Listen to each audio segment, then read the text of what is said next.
মীন রাশির অধিপতি হচ্ছে দেবগুরু বৃহস্পতি। গত মাসের 11 জুন দেবগুরু বৃহস্পতি অস্ত হয়ে গেছিল। তো এবার এই জুলাই মাসের 8 তারিখে দেবগুরু বৃহস্পতি অস্ত থেকে উদয় হচ্ছে। মীন রাশির ক্ষেত্রে যেরকম রাশির অধিপতি, সেরকম আবার কর্মের ঘরের অধিপতি হয়ে সুখের ঘরেই কিন্তু উদয় হচ্ছে। এবং দেবগুরু বৃহস্পতির শুভ দৃষ্টি পড়ছে কর্মের ঘরে, অর্থাৎ চতুর্থ ঘরে অবস্থান করে নিজের মূল ত্রিকোণ রাশিকেই দেখছে, ধনু রাশিকে। তো দেবগুরু বৃহস্পতির এই উদয় অবস্থা কীরকম প্রভাব পড়বে এই মীন রাশির উপর, এ বিষয়ে আজকে তুলে ধরবো। কোন দিক থেকে মীন রাশি বিশেষ লাভবান হতে যাচ্ছে, আবার কোন দিক থেকে সাবধানও থাকতে হবে, এবং কোন বিশেষ উপাচার করবে এই মীন রাশি এই সময়কালে, সমস্ত কিছুই তুলে ধরবো। বর্তমানে মীন রাশি 7.5 চলছে, রাশির উপর শনির অবস্থান। তো যাই হোক, অনুষ্ঠানটি শুরু করার আগে সমস্ত দর্শক বন্ধুদের নমস্কার জানাচ্ছি। তার সাথে বলবো, যারা বহুদিন ধরে অনুষ্ঠান দেখছেন এখনও পর্যন্ত সাবস্ক্রাইব করেননি, অবশ্যই সাবস্ক্রাইব করবেন। আগামী দিনে বহু ভিডিও এই মীন রাশি সম্পর্কিত আমাদের চ্যানেলে দেওয়া হবে। দেখবেন, যারা জ্যোতিষী সংক্রান্ত বিষয়কে ভালোবাসেন, গুরুত্ব দেন, ইন্টারেস্টেড, আশা করছি তারা বিশেষভাবে উপকৃত হবেন। তবে আমি কোনো দর্শক বন্ধুকে বিভ্রান্ত করার চেষ্টা করছি না। এটা গ্রহের গোচরের উপরই আলোচনা করা হচ্ছে, কারো কোনো রকম ব্যক্তিগত কুষ্টি ধরে আলোচনা নয়। আর এটা চন্দ্র রাশির উপরেই বলা হচ্ছে। দেবগুরু বৃহস্পতির এই উদয় অবস্থা এবং 13 তারিখে আবার শনিও কিন্তু বক্রি হচ্ছে। শনি অবস্থান করছে মীন রাশিতে এবং নিজের রাশি, নিজের নক্ষত্র উত্তরা ভাদ্রপদেই কিন্তু বক্রি হচ্ছে। অর্থাৎ শনির বক্রি অবস্থান আর তার আগে দেবগুরু বৃহস্পতির উদয় অবস্থা, এটা কিন্তু সত্যি কথা বলতে এই 7.5 পিরিয়ডে খুবই একটা ভালো পজিশন হতে যাচ্ছে। কারণ শনির তো পাপী গ্রহ, অবশ্যই পাপ প্রভাব দিবে। নিজের নক্ষত্রে বক্রি হয়ে যাওয়া মানে চেষ্টা বলে বৃদ্ধি পেয়ে যাওয়া, এবং মানসিক অশান্তি, মানসিক টেনশন, এগুলো 7.5 জীবনের 7.5তে থাকে। তো এগুলোর কিন্তু মলমের মতন কাজ করবে দেবগুরু বৃহস্পতির এই উদয় অবস্থা। কারণ কর্মের ঘরে যেরকম শনির দৃষ্টি থাকছে, সেরকম কিন্তু দেবগুরু বৃহস্পতিরও দৃষ্টি থাকছে। এবং দেবগুরু বৃহস্পতি নিজের মূল ত্রিকোণ রাশি ধনু রাশিকে দেখছে, যেটা হচ্ছে কর্মের ঘর। আর দেবগুরু বৃহস্পতি যে মুহূর্তে উদয় হচ্ছে, সেই মুহূর্তে কিন্তু বহু নক্ষত্র পরিবর্তন হচ্ছে বহু গ্রহের, এবং তাদের যে অবস্থান সেটাও কিন্তু যথেষ্ট পক্ষে মীন রাশির। যেমন শুক্র নক্ষত্র পরিবর্তন করছে, রোহিণী নক্ষত্রে চলে আসবে। রোহিণী নক্ষত্রে যে চন্দ্রমান নক্ষত্র, অধিপতি দেবতা ব্রহ্মদেব, শুক্র অবস্থান করছে হচ্ছে 3য় ঘরে। শুক্রেরও এই জুলাই মাসে আবার রাশি পরিবর্তন হবে, তখন দেবগুরু বৃহস্পতির সাথে অবস্থান করবে। দুই গুরুর অবস্থান হতে যাচ্ছে আগামী দিনে যথেষ্ট ভালো অবস্থান। এবং দেবগুরু বৃহস্পতি যে মুহূর্তে উদয় হচ্ছে, সেই মুহূর্তে সূর্যও একটা ভালো অবস্থায় রয়েছে। সূর্যও কিন্তু পুনর্বসু নক্ষত্রে অবস্থান করছে। মীন রাশির ক্ষেত্রে সূর্য হচ্ছে 6ষ্ঠ ঘরের অধিপতি, সুখের ঘরে অবস্থান করেছে।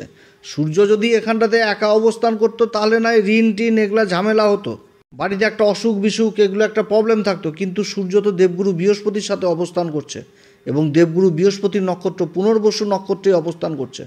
পুনর্বসু নক্ষত্রের অধিপতি হচ্ছে দেবগুরু বৃহস্পতি, আর অধিপতি দেবতা হচ্ছে অদিতি। অদিতি হচ্ছে কে? সূর্যদেবের মাতা। আর এই নক্ষত্রের যে সিম্বল, সেটা হচ্ছে ধনুষবাণ। তো ধনুষবাণ আমাদের পরম প্রেমময় প্রভু শ্রীরামচন্দ্রের কাঁধেই ছিল। তো এই ধনুষবাণ থেকে যেরকম একাগ্রতা উঠে আসছে, সেরকম শালীনতা উঠে আসছে, ভদ্রতা উঠে আসছে, ধৈর্য জিনিসটা উঠে আসছে। তাহলে দেবগুরু বৃহস্পতি আর সূর্যের যে এই যে জুতি, তার মিলিত দৃষ্টি কর্মের ঘরে পড়ছে। অর্থাৎ ধৈর্য ধরে কর্ম করলে এই সময়কালে লক্ষ্যভেদ নিশ্চিত। যে কোনো সরকারি কাজের জন্য যারা চেষ্টা করছেন, বা বেসরকারি কাজের জন্য যারা চেষ্টা করছেন, বা যাদের কাগজপত্র বিগত দিনে আটকে গেছিলো, বা যারা উচ্চশিক্ষা, কারণ চতুর্থ ঘর থেকে তো উচ্চশিক্ষাও দেখা হয়, কলেজের শিক্ষা।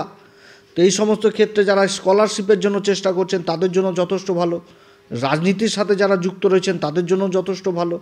রাজনীতিতে বিশেষ কূটনীতিবিদ হয়ে যাবে এই সময়কালে, নিজের কথাকে সমাজের সামনে তুলে ধরতে পারবে, সমাজের দায়িত্ব যথেষ্ট বৃদ্ধি পাবে। এই সমস্ত দিকে বিশেষ উন্নতির যোগ রয়েছে। এবং এই সময়কালে আবার বুধও নক্ষত্র পরিবর্তন করেছে, অশ্লেষাতে চলে এসছে। বুধ 5ম ঘরে অবস্থান করছে, দৃষ্টি পড়ছে লাভের ঘরে। অশ্লেষা নক্ষত্র সম্পর্কে বিগত দিনে বহু কিছু আলোচনা করেছি, যে একটা জেদি নক্ষত্র, নিজের কাজকে কিভাবে বের করে নিয়ে আসতে হয় সেটা খুব ভালো মতন করে জানে অশ্লেষা নক্ষত্র। তীক্ষ্ণ থেকে তীক্ষ্ণ বুদ্ধি সম্পন্ন হয় অশ্লেষা নক্ষত্র। এবং রাশির অধিপতি বুধ এই নিজের নক্ষত্রেই অবস্থান করছে 5ম ঘরে, এবং নিজের নক্ষত্রেই আবার বক্রি হয়ে যাবে। যথেষ্ট ভালো অবস্থান। চারিদিক থেকে এখন বলতে গেলে যে কর্মগুলো হচ্ছিল না বিগত দিনে, দেবগুরু বৃহস্পতির এই অস্ত অবস্থায় সেই কাজগুলো এখন হবে। মঙ্গলও নক্ষত্র পরিবর্তন করেছে, জুন মাসের 30 তারিখে প্রবেশ করেছে শনি বলছি শুক্রদেবের নক্ষত্র পূর্বা ফাল্গুনিতে, এবং কেতুও এই জুলাই মাসের 20 তারিখে আবার নক্ষত্র পরিবর্তন করবে, চলে আসবে এই শুক্রের নক্ষত্র পূর্বা ফাল্গুনিতে। মঙ্গল এই মাসের শেষের দিকে রাশি পরিবর্তন করবে। মঙ্গলও কারক গ্রহ, ষষ্ঠ ঘরে অবস্থান করছে, প্রবল শত্রু অন্তা যোগ তৈরি করেছে।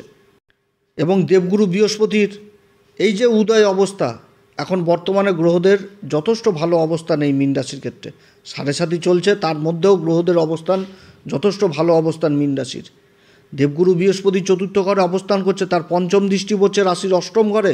শিক্ষা দীক্ষার দিকে যারা রিসার্চ জাতীয় বিদ্যার সাথে যুক্ত রয়েছেন, যারা কোনো গবেষণার সাথে যুক্ত রয়েছেন, মহাকাশ এর উপর যারা গবেষণা করছেন, যারা সফটওয়্যার জনিত কাজের সাথে যুক্ত রয়েছেন, কম্পিউটার সায়েন্স নিয়ে পড়াশোনা করছেন, সঞ্চার বিভাগের সাথে যুক্ত রয়েছেন, তাদের জন্য যথেষ্ট ভালো সময়।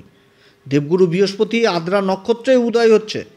দেবগুরু বৃহস্পতির যেরকম শুভ পঞ্চম দৃষ্টি অষ্টম ঘরে পড়ছে, সেরকম আবার দেবগুরু বৃহস্পতির শুভ নবম দৃষ্টি পড়ছে দ্বাদশ ঘরে রাহুর উপর। রাহুর সাথে দেবগুরু বৃহস্পতির নবম পঞ্চম যোগ তৈরি হয়েছে, এবং রাহুও এই সময়কালে দেবগুরু বৃহস্পতির নক্ষত্র পূর্বা ভাদ্রপদে অবস্থান করছে।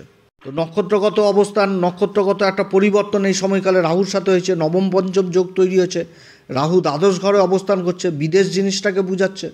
তো কর্মসূত্রে বা শিক্ষার সূত্রে বিদেশ যাত্রা এই সময় হওয়ার প্রবল সম্ভাবনা থাকছে। যারা উচ্চশিক্ষা লাভের জন্য বিদেশে যাওয়ার চিন্তাভাবনা করছেন, তাদের এই সময় যাত্রা হবে। যারা নিজের কর্মকে প্রসারিত করার জন্য বিদেশ যাত্রা করবেন, তাদের জন্য যথেষ্ট ভালো। বা বিদেশি কোনো কোম্পানিতে কাজের চেষ্টা করছেন, সেই সমস্ত ক্ষেত্রে সফলতা পাওয়ার সম্ভাবনা থাকছে। এছাড়া যারা ইম্পোর্ট এক্সপোর্টের কাজের সাথে জড়িত রয়েছেন, তাদের জন্যও যথেষ্ট ভালো।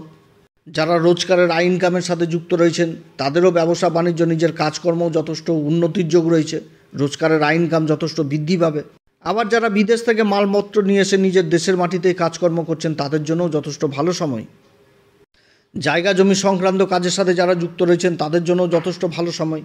মোট কথা দেবগুরু বৃহস্পতির এই উদয় অবস্থা অনেক দিক থেকে ভালো সময় নিয়ে আসতে যাচ্ছে এই মীন রাশির।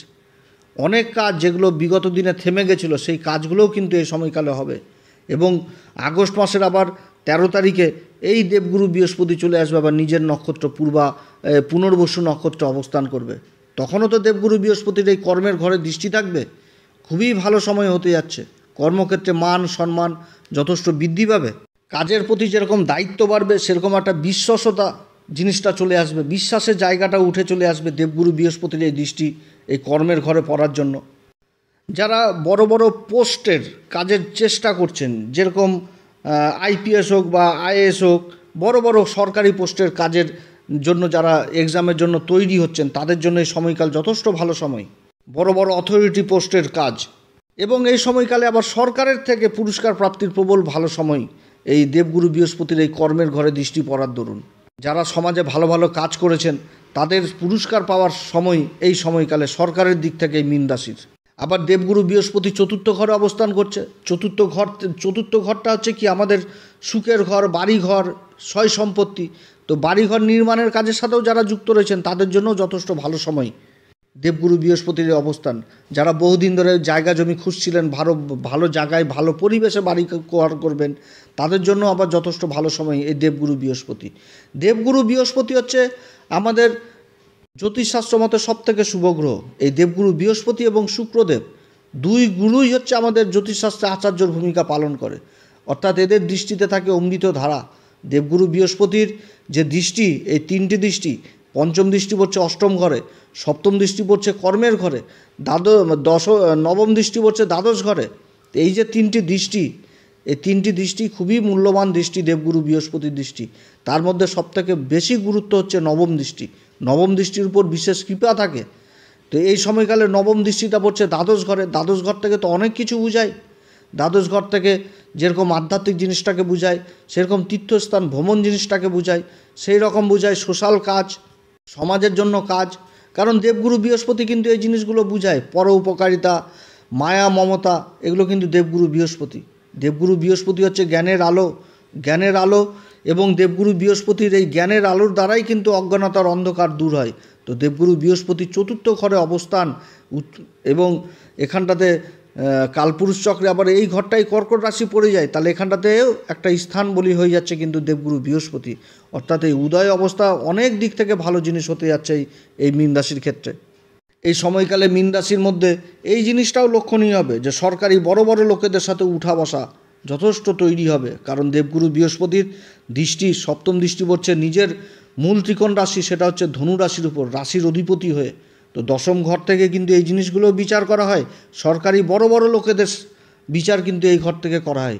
অর্থাৎ এই সময়কালে সরকারি বড় বড় লোকেদের দ্বারা নিজের কাজও কিন্তু হাসিল হবে। যারা ভূমি সংক্রান্ত কাজের সাথে যুক্ত রয়েছেন, যারা বড় বড় টেন্ডারের আশায় টেন্ডারের সাথে যুক্ত রয়েছেন, যারা প্রোমোটারি কাজগুলো করছেন, জায়গা জমি সেল পারচেসের কাজের সাথে যুক্ত রয়েছেন, কিংবা সরকারকেই মাল সাপ্লাই দিচ্ছেন, এই সমস্ত কাজ যথেষ্ট এই সময়কালে ভালো হবে এই মীন রাশির। তো দেবগুরু বৃহস্পতির এই অবস্থানে কর্মক্ষেত্রে প্রমোশনের যোগ, বেতন বৃদ্ধির যোগ, তার সাথে পরিবর্তনের যোগও কিন্তু আসছে। যেখানটাতে পরিবর্তন হবে সেটা কিন্তু মন চাই নিজের পছন্দ মতন জায়গাতেই ট্রান্সফার হবে, এবং সেখানটাতেও কিন্তু একটা ভালো উন্নতির যোগ বুঝাচ্ছে এই সময়কালে দেবগুরু বৃহস্পতির উদয় অবস্থা মীন রাশির ক্ষেত্রে। তো যাই হোক, মীন রাশির 7.5 চলছে, মানসিক অশান্তি এগুলো সবারই থাকে। মীন রাশির তো শুধু আজকে 7.5 আসেনি, প্রত্যেকটা রাশির ক্ষেত্রেই 7.5 আসবে। প্রত্যেকটা রাশিকেই 7.5 সেই 7.5 বছর সেই চক্রের মধ্যে আসতেই হবে। তো এটা মীন রাশির নতুন না যে মীন রাশির ক্ষেত্রে এসেছে, মীন রাশির ক্ষেত্রেই মানসিক অশান্তি, টেনশন এগুলো থাকবে, সেটাও না, প্রত্যেকটা রাশির জীবনে এসেছে। তো যাই হোক, এই 7.5 মধ্যে দেবগুরু বৃহস্পতির যে একটা উদয় অবস্থা, এবং কয়েকদিন পরে আবার শনির বক্রী অবস্থান রাশির উপরে, তো এই সময়টা কিন্তু অনেকটা পরিবর্তন হতে যাচ্ছে মীন রাশির জীবনে, যেটা কিন্তু ভালোর দিকেই কিন্তু একটা ভালো শুভ ইঙ্গিত এই সময়কালে পাওয়া যাচ্ছে মীন রাশির ক্ষেত্রে। তো এই সময়কালে মীন রাশি কোন উপাচার করবে? প্রত্যেক দিন হনুমান চল্লিশা, বজরংবাণ, শ্রীরাম সীতার প্রণাম মন্ত্র সহকারে পাঠ করবে। এছাড়া যারা গুরুর দীক্ষা নেননি অবশ্যই গুরুর দীক্ষা নেবেন। সূর্যদেবকে অবশ্যই অর্ঘ্য দিবেন। যে কোনো কাজ করতে গেলে পিতা মাতার উভয়েরই আশীর্বাদ নিয়ে কাজ করবেন, তাহলে বিশেষ সফলতা পাবে এই মীন রাশি এই সময়কালে। মন্দিরে পূজারীদের পা ছুঁয়ে আশীর্বাদ নেবেন, এবং যে মন্দিরে ভোগ রান্না হয় সেই মন্দিরে মিষ্টি কুমড়ার মতন যিনি বস্তু দান করবেন, তাতেও যথেষ্ট ভালো ফল পাওয়া যাবে। তো যাই হোক, মীন রাশির ক্ষেত্রে অনেক কথা আলোচনা করলাম। যদি এই আলোচনা সত্যিই ভালো লাগে তাহলে নিজের ভেবে এই অ্যাস্ট্রো এসএম বাংলা চ্যানেলকে অবশ্যই সাবস্ক্রাইব করবেন, লাইক করবেন। আগামী দিনে বহু ভিডিও আপলোড দেওয়া হবে মীন রাশি সম্পর্কে। যারা জ্যোতিষ সংক্রান্ত বিষয়কে ভালোবাসেন, গুরুত্ব দেন, আশা করছি তারা বিশেষভাবে উপকৃত হবেন। নমস্কার, ধন্যবাদ।